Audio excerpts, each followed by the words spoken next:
মা আয়েশা রাদিয়াল্লাহু তাআলা থেকে বর্ণিত হাদিসখানা মুত্তাফাকুন আলাই, বুখারী এবং মুসলিম শরীফের বর্ণনা।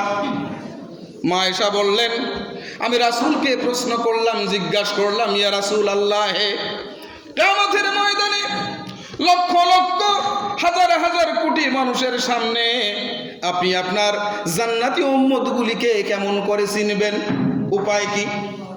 হুজুর বলেছেন, আয়েশা শোনো, যদি কোনো ঘোড়ার কপাল থাকে সাদা, আর ওই সাদা কপালওয়ালা ঘোড়াটা যদি হাজার হাজার ঘোড়ার মাঝে হারিয়ে যায়, তাহলে বলো ওই ঘোড়াওয়ালা ওই ঘোড়াকে খুঁজে পাবে নাকি? মা আয়েশা বললেন, ইয়া রাসূলুল্লাহ, অবশ্যই খুঁজে পাবেন, এতে কোনো মালিকের কষ্ট হবে না। হুজুর বলেছেন, আয়েশা, কিয়ামতের দিন মুসিবতের সময় যখন সূর্যটা মাথার উপরে আসবে, মানুষ নিক বিদিক ছোটাছুটি করবে, অস্থির হয়ে যাবে।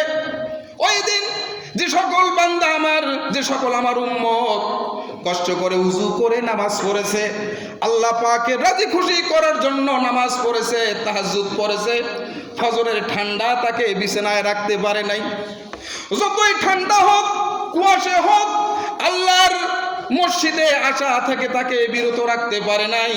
এই উযুর কারণে রব্বুল আলামিন ওই উযুর কারণে বান্দাগুলির উযুর জায়গাগুলোতে ঈমানের নূর দিয়ে দেবেন, আর সেই নূরগুলি ঝলকাতে থাকবে, চমকাতে থাকবে, আর আমি ওই নূর দেখে দেখে আমার জান্নাতি উম্মতগুলিকে আমি বাছাই করে নেব।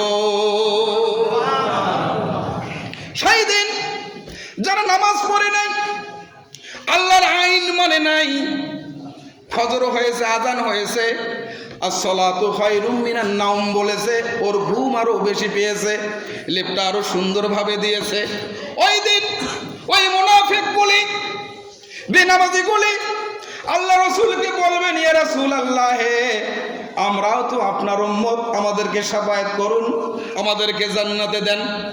আল্লাহ রাসূল বলবেন, সোকান সোকান, দূর হয়ে যাও, ভেগে যাও, আমার সামনে তোমরা এসো না। যদি তোমরা আমার উম্মত হতে, ওই সব ঈমানদারের নূরের মতো তোমাদের শরীরে আমি ঈমানের নূর দেখতে পেতাম।